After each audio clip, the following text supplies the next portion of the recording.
Hello my brothers and sisters in nerdiness, welcome back to the Spider's Web, and in this video we're going to be painting this Darkoath Savager from Games Workshop's Warcry. Now I'm not going to be talking through every step of the way on this one. You've seen me do roughly the same thing twice already, so I'm just going to babble on about anything that comes to mind. So we're doing as per usual, we're doing the flesh first and then we're working our way out. So that's the way I like to paint. Do the parts that are sort of like go from the centre outwards, as it were. So the centre of it will be the flesh, and then each layer of clothing and her subsequent after that. Now I'd like to talk about the process that I'm using for these minis. But before I do that, I'd just like to point out that these minis were provided by Andy from Wigan Wargames and Roleplaying Group. Now if you live anywhere near Wigan, and I don't just mean the immediate vicinity, if you've got a car, you know, it's just as broad as long. It's only half an hour from Preston. I know this because I do it every week, near enough.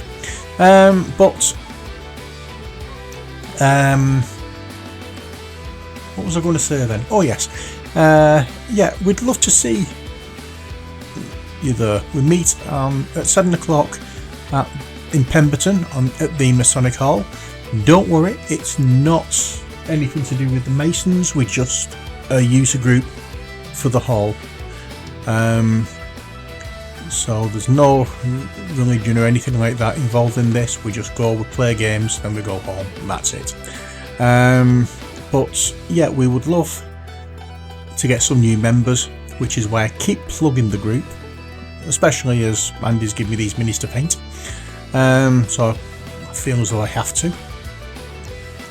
Speaking of being given things, Army Painter a few months ago sent me a copy of the metallic colours paint set, and they gave it me, they sent it to me to review and use freely in my videos, which I have been doing, as you may well guess. So whenever I use paint from that box until I've run out of them, I will be putting the Army Painter logo up on screen. So whenever you see that, you know it's because the paint I'm using is from that set. Now that's over and done with. All credits given. Well, not quite all. The music you can hear in the background is from Epidemic Sound, which is a pay monthly subscription service for really nice music, to be fair. There's some really good music on there, and I used the music from one particular group in this one. For some reason I just decided it would be a nice idea to do that for a change. So I hope you enjoy the music that I play with this. It may not particularly fit the subject matter, but it's just background, isn't it? Right, on to the process in hand. First of all, a quick drink. So, the plan with these is, first of all, I prime them. After building them, obviously. Build them first. You can't prime them with it, you know, you can't do anything with it before they're built.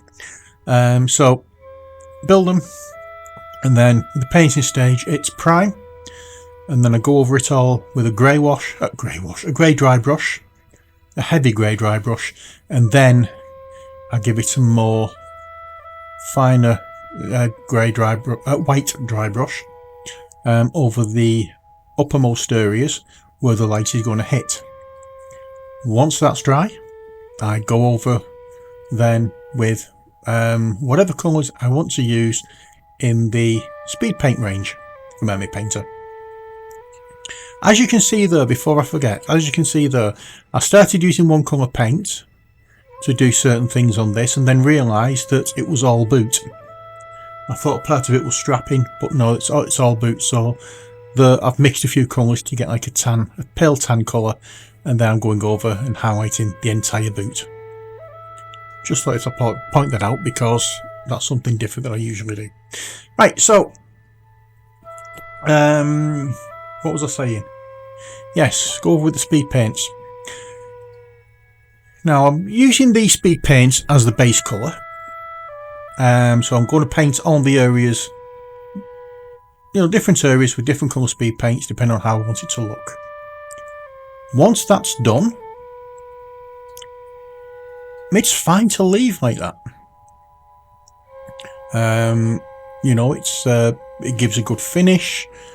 It gives a decent tabletop standard look to it. You know what the colours are, you know what it's supposed to be, and it's all highlighted nicely as well because of the nature of speed paints. But me being me, I just can't leave well enough alone. So I like to add other little flourishes like this. This is all extra, you don't have to do this.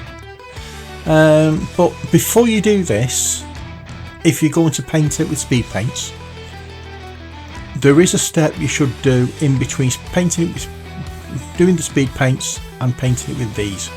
Speed paints what's the word I'm looking for? Can be reactivated. That's the word I was looking for. Speed paints can be reactivated, and as such, if it gets wet, it will start to move about. Basically like a watercolour. Well, not like a watercolour. Yeah, basically like a watercolour. When it's dry on the palette, you can add water and it reactivates. Same on the paper, but basically all you're doing then is removing it. So what you really need to do to combat this, unless of course you want it to reactivate, is seal it. So what I do is I give it a coating of gloss varnish. Once that varnish has dried, and I give it a while to dry to make sure, because that varnish basically toughens it up. It will protect the paintwork from dings and scrapes and whatnot. It acts like a shell over the paint, and basically it adds that level of protection to it that makes it stronger, more hard wearing. That being said, it's glossy, and I don't like painting over gloss. So what I do then is I go over with a matte varnish. That takes all the gloss down and acts as a bit of a key in order to be able to paint over it. And as you can see there, moving the palette, I splashed some of the water from the wet palette and it's flooded the top of the area. So whoops, but not the end of the world. Don't worry about it. Anyway, once the matte varnish has dried, then obviously you can get in and start painting over that. And this is where we are now. We're painting over the matte varnish that I've added and basically tarting up, picking out details, emphasising certain areas, making certain areas lighter, making some areas a different colour if you so wish. It just adds that little something extra to an already decent, half decent mini. You can go as far or as little as you want with when you're painting your minis. And the thing is, you don't have to be good at painting minis.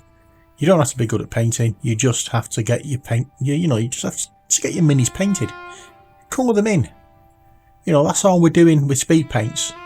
The easiest way of painting a mini is the first step I did.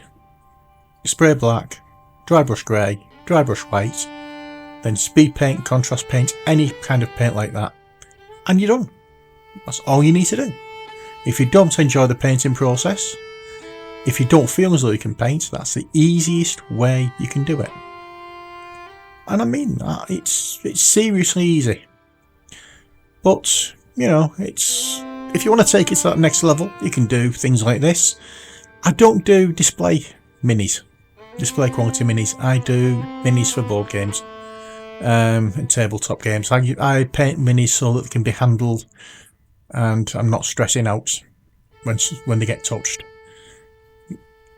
You know, I just like them to look less grey on the table.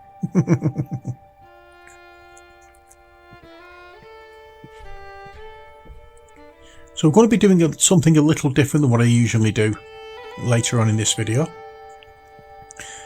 Here I'm just picking out some of the uppermost parts of the mini the skin rather, to make it stand out that little bit more, to make it a lot brighter. There's some areas that won't be touched with this, even though it's, you know, like on the face, the right side of the face, because of the way his head is inclined, then that wouldn't be touched because that will be in shadow. The brighter part should be where the light's going to hit. And as you can see there, good example. Garnet pigment toner. This is one of the things I don't usually do, which I think I've done, however, in the first one of these videos. This is going in the shadowed areas of the skin tone. Don't know why, it's just to, you know, just to make it look a little different, I think. And add some amount of depth to it. The honest thing about it is I have not a clue what to use this paint for. But I thought this might work somehow. And paints do fade. Obsidian pigment toner. This is one I'm going to use for tattoos. I've decided this guy is going to be heavily tattooed. And what I was going to say is paints do fade when they dry.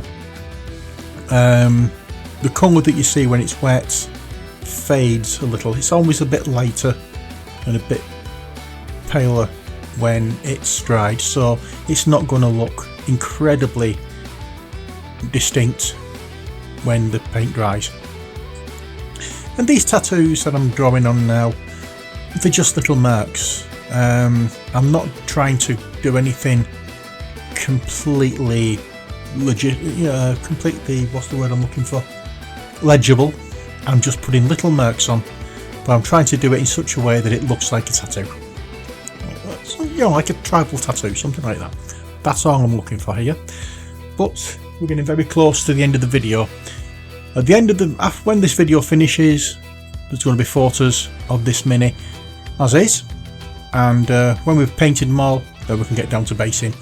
Well, that's it for this video. I hope you've enjoyed it. Until next time, as always, stay safe and take care. God bless, and bye for now.